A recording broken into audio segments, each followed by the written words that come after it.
अस्सलाम वालेकुम। इस कोर्स का टाइटल है introduction to programming in MATLAB. यानी कि हमारे इस कोर्स में हमारे दो गोल्स हैं। एक तो हमने प्रोग्रामिंग के बेसिक कंसेप्ट्स को सीखना है और फिर उनको इम्प्लीमेंट करने के लिए हमने मैटलैब को यूज़ करना है एज ए टूल। प्रोग्रामिंग का थोड़ा सा ओवरव्यू ले लेते हैं। कंप्यूटर से सभी वाकिफ़ हैं। कंप्यूटर से हम बहुत से काम ले सकते हैं, arithmetic operation, logical operation, data storage. आजकल कंप्यूटर बहुत ज़्यादा वाइड रेंज में यूज़ हो रहा है, हर चीज़ के लिए कंप्यूटर का इस्तेमाल किया जाता है। लेकिन जो मेन थिंग है इसमें वो ये कि कंप्यूटर ये सारे काम खुद नहीं करता, हमें उसे इंस्ट्रक्शंस देनी पड़ती हैं, हमें उसे स्टेप्स में बताना पड़ता है कि पहले ये करो, ये करो, ये करो। इस तरह वो हमारा बताया गया काम करता है, हमें उसे एक एक स्टेप के बारे में गाइडेंस देनी पड़ती है। अब ये जो लिस्ट ऑफ इंस्ट्रक्शंस है, ये जो स्टेप्स हैं जिनमें हम उसे गाइड करते हैं, इसे प्रोग्राम कहते हैं। और ये जो सारा प्रोसेस है जिसमें हम सारा उसे बता रहे होते हैं, गाइड कर रहे होते हैं, इसे प्रोग्रामिंग कहा जाता है। जब हमें किसी से कोई काम करवाना होता है तो हमें उसकी लैंग्वेज में ही उसे समझाना चाहिए। लाइक अगर किसी को इंग्लिश समझ आती है, वो उर्दू नहीं समझ सकता, तो मैं उसे इंग्लिश में ही कहूँगी, तभी वो काम को समझ सकेगा और फिर वो उसे कर सकेगा। अगर उसने वो काम समझा ही नहीं है, हमने उसकी लैंग्वेज से कहा ही नहीं है, उसने वो काम समझा ही नहीं, तो वो कर भी नहीं सकता, उसे इम्प्लीमेंट भी नहीं कर सकता। कंप्यूटर का भी यही केस है। कंप्यूटर की लैंग्वेज कौन सी है? डिफरेंट प्रोग्रामिंग लैंग्वेजेस होती हैं जिनके थ्रू हम कंप्यूटर से कम्युनिकेट कर सकते हैं। उन्हीं में से एक प्रोग्रामिंग लैंग्वेज जो है वो मैटलैब है। मैटलैब क्या है और हम इसे क्यों इस्तेमाल कर रहे हैं? मैटलैब शॉर्ट फॉर्म है मैट्रिक्स लेबॉरेटरी के लिए। ये एक मैट्रिक्स बेस्ड सॉफ्टवेयर है क्योंकि इसमें बेसिक जो डाटा एलिमेंट है वो मैट्रिक्स है। इवन अगर एक सिंगल इंटीजर भी है तो उसे भी मैट्रिक्स के तौर पर डील किया जाता है with one row and one column. चूंकि ये मैट्रिक्स बेस्ड है इसलिए इसमें मैट्रिक्स के जो बेसिक फंक्शंस होते हैं, addition, subtraction, multiplication, transpose, terminate, वो सब बिल्ट इन है। अब मैटलैब हम क्यों इस्तेमाल कर रहे हैं एज ए प्रोग्रामिंग लैंग्वेज? आजकल जो कमर्शियल लेवल पर प्रोग्रामिंग लैंग्वेजेस यूज हो रही हैं, सी प्लस प्लस, जावा, इनके मुकाबले में हम मैटलैब को इसलिए प्रेफर कर रहे हैं क्योंकि इससे प्रोग्रामिंग करना कंपैरेटिवली रिलेटिवली बहुत ज़्यादा आसान है। इसका डिज़ाइन ही कुछ ऐसा है कि जो कॉम्प्लेक्स प्रॉब्लम्स है, कॉम्प्लेक्स प्रोग्राम है, वो कम लाइंस में, यानी कि कम छोटे सेट ऑफ इंस्ट्रक्शन में और इजीली इम्प्लीमेंट हो जाती है। इस तरह जो प्रोग्राम की एफिशिएंसी है और जो कोड डेंसिटी है, दोनों इम्प्रूव होती हैं। कंपेयर करने के लिए हम एग्जांपल ले लेते हैं।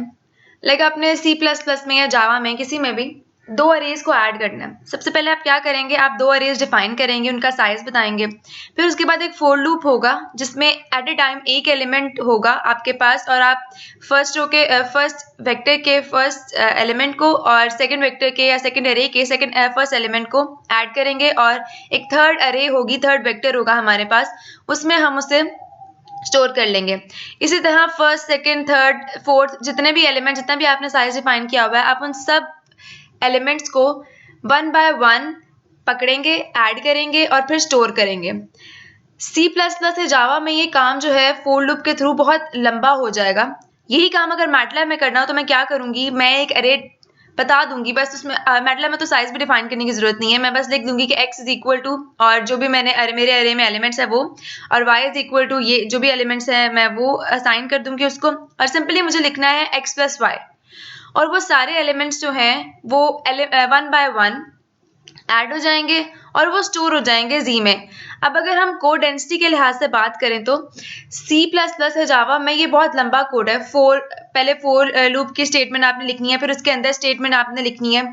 और अगर यही हम मैटलैब में देखें तो सिंपल है, एक्स डिक्लेयर करो, वाई डिक्लेयर करो, एक्स प्लस वाई, आपने दो अरेज को ऐड कर लिया।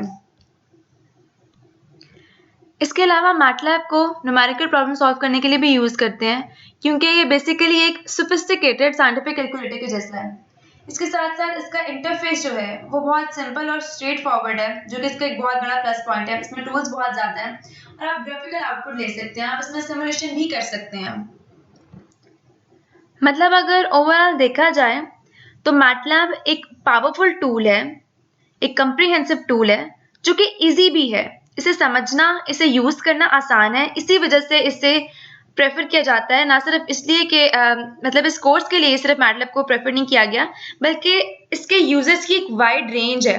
रिसर्चर्स, इंजीनियर्स, प्रोफेशनल, साइंटिस्ट सब मैटलैब को इस्तेमाल करते हैं क्योंकि ये बहुत वर्सेटाइल है, इसके यूजेस बहुत ज़्यादा हैं, इसको डिफरेंट एप्लीकेशंस में डिफरेंट तरह यूज़ कर सकते हैं हम।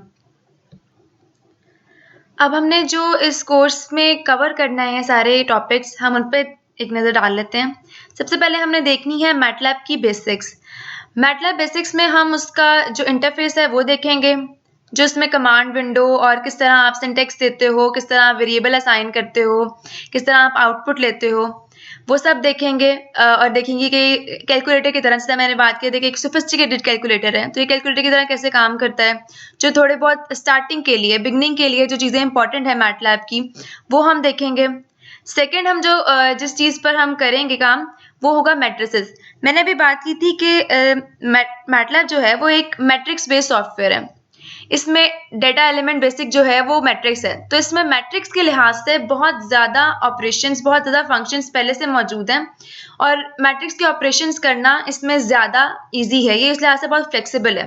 तो हम उन सारे ऑपरेशंस को देखेंगे, ये मैट्रिक्स के लिहाज से क्या क्या काम करता है और मैट्रिक्स को किस तरह यूज़ किया जाता है मैटलैब में। तीसरी जो हम चीज़ देखेंगे, फंक्शंस। कोई भी प्रोग्रामिंग लैंग्वेज आप ले लें, उसमें जो भी कॉम्प्लेक्स प्रोग्राम्स होते हैं उन्हें छोटे छोटे मैनेजेबल फंक्शंस में डिवाइड किया जाता है, और ये फंक्शंस ऐसे होते हैं कि आप सिर्फ उस प्रॉब्लम के लिए नहीं बल्कि बाद में भी आप उन्हें यूज़ कर सकते हैं। इसी तरह मैटलैब में भी कुछ तो बिल्ट इन फंक्शंस हैं और कुछ आप अपनी सहूलत के मुताबिक, अपनी मर्जी के मुताबिक, आप अपनी आसानी के लिहाज से आप फंक्शंस बना सकते हैं, उन्हें सेव कर सकते हैं और फिर कहीं भी आप उन्हें उनका रेफरेंस देके उन्हें कॉल कर सकते हैं। चौथी चीज़ जो हम देखेंगे वो है built in functions and tools. MATLAB में बिल्ट इन फंक्शंस बहुत ज़्यादा है। अगर आप इसे कैलकुलेटर के तौर पर ही समझो तो इसमें ये बहुत ही अच्छा, बहुत ही एडवांस्ड और कम्प्रीहेंसिव किस्म का कैलकुलेटर है, जिसमें आपकी सोच जितने फंक्शंस आप सोच सकते हैं कि जी ये कैलकुलेटर, एक अच्छी कैलकुलेटर में सारे फंक्शंस होने चाहिए, उससे भी ज़्यादा फंक्शंस जो है मैटलैब में मौजूद हैं। हम उन सारे फंक्शंस को देखेंगे कि किस किस तरह के फंक्शंस और कैसे कैसे इम्प्लीमेंट होते हैं। हम इसमें एक चीज़ ये भी देखेंगे कि एक फंक्शन है, उसकी इनपुट्स अगर 2 हैं तो वो कैसे काम कर रहा है, अगर 3 इनपुट्स हैं, मतलब इनपुट्स भी डिफरेंट हो सकती हैं एक ही फंक्शन की, और उस लिहाज से इसकी आउटपुट भी डिफरेंट हो सकती है। इस सारी चीज़ को हम देखेंगे। फिर कंडीशनल ऑपरेटर्स एंड लूप्स हैं। जिस तरह किसी दूसरे प्रोग्रामिंग लैंग्वेज में इफ होते हैं, लॉजिकल ऑपरेटर्स होते हैं कि if A and B is equal to 1 तब ये हो, तब ये हो, ये सारी कंडीशन जो है ये मैटलैब में भी होती हैं, मैंने भी देखेंगे। लूप्स होते हैं, वाइल लूप, फोर लूप, जैसे किसी भी प्रोग्रामिंग लैंग्वेज में होते हैं वैसे मैटलैब में भी होते हैं, हम उन्हें देखेंगे कि मैटलैब में उनका सिंटेक्स जो है वो कैसा है। इस तरह डिफरेंट डेटा टाइप्स होती हैं। बेसिकली अगर हम मैटलैब को देखें ना तो उसमें हमें स्टार्ट में कोई डेटा टाइप डिक्लेयर नहीं करनी होती। जैसे आपको अगर सी प्लस में हो या जावा में हो तो आपको बताना होता है कि जो मैं आई डिक्लेयर कर रही हूँ या एक्स डिक्लेयर कर रहा हूँ, ये इंटीजर है, ये फ्लोट है या ये डबल है।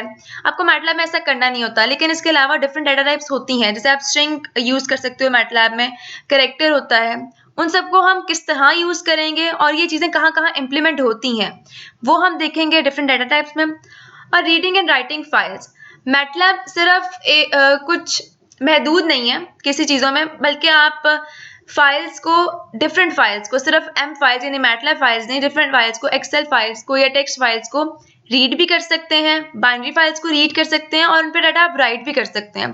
ये सब हम डिटेल में बाद में देखेंगे जब हम इस टॉपिक पर आएंगे। तो ये थे सारे कोर्स कंटेंट्स। इस सब को गो थ्रू करने के बाद इंशाल्लाह आप इस काबिल हो जाएंगे कि आप प्रोग्रामिंग लैंग्वेज को समझ सकें, इस प्रोग्रामिंग लैंग्वेज को यूज़ कर सकें और प्रोग्रामिंग के जो बेसिक कंसेप्ट्स हैं वो आपको अच्छी तरह समझ आ जाएं और आप उन्हें इम्प्लीमेंट करने के काबिल हो जाएं।